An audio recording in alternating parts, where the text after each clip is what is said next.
Perkenalkan, nama saya Paskaria Rika, NIM 20104171446, kelas A2 semester 4. Di sini saya akan menjelaskan hasil ringkasan manajemen pemasaran tentang mutu pelayanan kesehatan. Bagian yang pertama ada mutu pelayanan kesehatan. Pengertian mutu pelayanan kesehatan. Kesehatan merupakan hal dasar yang sangat dibutuhkan masyarakat. Kegiatan yang dilakukan dapat terhambat apabila terjadi gangguan kesehatan pada diri manusia. Pelayanan kesehatan adalah pelayanan yang diberikan kepada setiap orang yang dijamin dalam Undang-Undang Dasar 1945 dalam upaya meningkatnya derajat kesehatan masyarakat baik secara perorangan, kelompok maupun masyarakat secara keseluruhan. Mutu pelayanan kesehatan adalah suatu pelayanan yang didapatkan oleh seseorang dalam mendapatkan perlakuan atau pemeriksaan kesehatan sesuai dengan standar pelayanan kesehatan yang memberikan dampak atau ketidakpuasan pada pengguna pelayanan kesehatan. Dimensi mutu pelayanan. Dimensi mutu pelayanan merupakan alat yang digunakan sebagai kerangka kerja untuk menganalisis karakteristik dari sebuah mutu. Persepsi mutu pelayanan. Persepsi mutu pelayanan.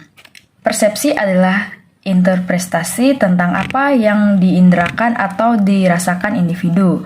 Persepsi dapat diartikan sebagai proses diterimanya rangsangan melalui panca indera yang dilalui oleh perhatian sehingga individu mampu mengetahui, mengartikan, dan menghayati tentang hal yang diamati, baik yang ada di luar maupun yang ada di dalam diri individu tersebut.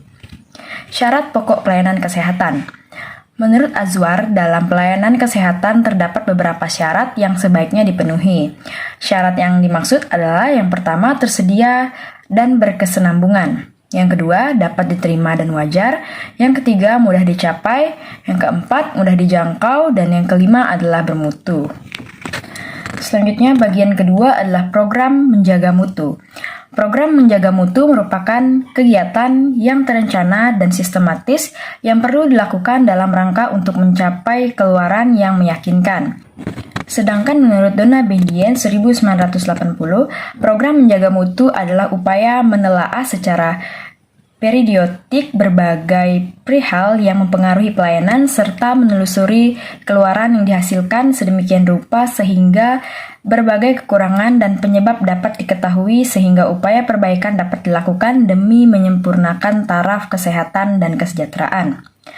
Tujuan dari program menjaga mutu yang ini untuk meningkatkan mutu pelayanan yang telah dilaksanakan, mengetahui masalah dan penyebab masalah mutu yang dilaksanakan, menetapkan masalah dan penyebab masalah mutu yang ditemukan, menyelenggarakan upaya penyelesaian masalah dari penyebab masalah mutu, menilai upaya mutu yang telah dilakukan, menyusun rencana tindak lanjut untuk lebih meningkatkan mutu pelayanan.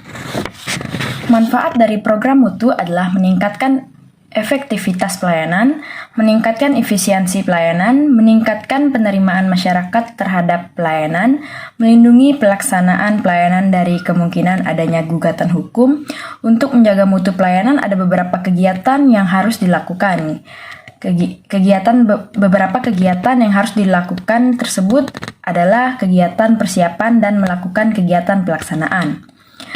Bagian ketiga yaitu kepuasan pasien. Kepuasan pasien adalah tingkat keadaan yang dirasakan seseorang yang merupakan hasil dari membandingkan penampilan atau outcome produk yang dirasakan dalam hubungannya dengan harapan seseorang. Alat ukur untuk menentukan seberapa besar kepuasan terhadap suatu pelayanan yang didapatkan. Menurut Kotler, pengukuran kepuasan dapat dilakukan dengan 4 cara, yakni sistem keluhan dan saran, survei kepuasan konsumen, ghost shopping, dan analisis pasien yang beralih. Menurut Wijono, faktor yang mempengaruhi kepuasan pasien antara lain: yang pertama, pendekatan dan perilaku petugas, perasaan pasien terutama saat pertama kali datang.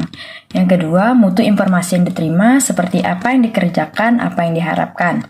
Yang ketiga, prosedur perjanjian. Yang keempat, waktu tunggu. Yang kelima, fasilitas umum yang tersedia.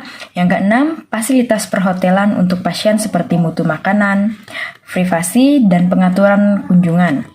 Yang ketujuh, ada outcome terapi dan perawatan yang diterima. Selanjutnya, bagian yang keempat yaitu loyalitas pasien. Loyalitas pasien adalah salah satu faktor terpenting dalam mendorong keberhasilan organisasi pelayanan kesehatan. Namun, untuk mempertahankan loyalitas pasien bukan hal yang mudah. Meningkatnya biaya perawatan, masalah asuransi kesehatan, kualitas perawatan, dan faktor lainnya mempengaruhi tingkat kesehatan pasien. Loyalitas pasien memberikan banyak manfaat dan menjadikan investasi yang baik pada penyedia layanan kesehatan.